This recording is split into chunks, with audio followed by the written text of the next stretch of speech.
പൗലോസ് അവരുടെ മേൽ കൈകൾ വെച്ചപ്പോൾ പരിശുദ്ധാത്മാവ് അവരുടെ മേൽ വന്നു.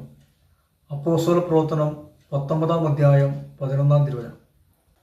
പത്രോസ് ലീഗ പ്രസംഗിച്ചുകൊണ്ടിരിക്കുമ്പോൾ പരിശുദ്ധാത്മാവ് അവരുടെ മേൽ വന്നു. അവരെല്ലാവരും പരിശുദ്ധാത്മാവിനാൽ നിറഞ്ഞവരായി മാറി. ഇന്നും പരിശുദ്ധാത്മാവ് ശക്തമായിട്ട് പ്രവർത്തിക്കുന്നുണ്ട്. പരിശുദ്ധ അമ്മയോട് ചേർന്ന് ജപമാല ചൊല്ലി പ്രാർത്ഥിക്കാം. പരിശുദ്ധാത്മാവിൻ്റെ വലിയൊരു അഭിഷേകം ഈ കാലഘട്ടത്തിലും ഉണ്ട്. ദൈവാത്മാവിനാൽ നയിക്കപ്പെടുന്നവരെല്ലാം ദൈവത്തിൻ്റെ പുത്രന്മാരാണ്. പരിശുദ്ധാത്മാവിനാൽ നയിക്കപ്പെടുന്ന പുതിയ വ്യക്തികളായി നമുക്ക് മാറാം.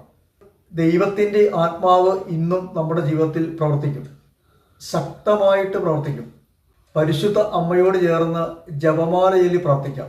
ദൈവകൃപ നിറഞ്ഞ പരിശുദ്ധ ദൈവമാതാവ് നമ്മുടെ ജീവിതത്തിലും ദൈവത്തിൻ്റെ കൃപകൾ കൊണ്ട് നിറയ്ക്കും. പരിശുദ്ധാത്മാവിൻ്റെ ഒരു പുത്തൻ അഭിഷേകം പരിശുദ്ധ അമ്മയുടെ മധ്യസ്ഥത്താൽ നമുക്ക് യാചിക്കാം, പ്രാർത്ഥിക്കാം. പരിശുദ്ധ അമ്മയുടെ വിമല ഹൃദയത്തിൽ പ്രതിഷ്ഠിച്ചുകൊണ്ട് നമുക്ക് പ്രാർത്ഥിക്കാം. പരിശുദ്ധാത്മാവ് നമ്മളെ എടുത്ത് ഉപയോഗിക്കട്ടെ. ദാവീദ് എന്ന യുവാവ് ഗോലിയാത്തിനെ കൊന്നത് പരിശുദ്ധാത്മാവിൻ്റെ ശക്തിയിലാണ്. വെറുമൊരു കല്ലുകൊണ്ടല്ല ദാവീദ് ഗോലിയാത്തിനെ കൊന്നത്, മറിച്ച് പരിശുദ്ധാത്മാവിൻ്റെ ശക്തിയിലാണ് ദാവീദ് ഗോലിയാത്തിനെ വധിച്ചത്. കല്ല് ഒരു ഉപകരണം മാത്രം. എന്നാൽ അവിടെ പ്രവർത്തിച്ചത് ദൈവത്തിൻ്റെ ആത്മാവാണ്, പരിശുദ്ധാത്മാവാണ്.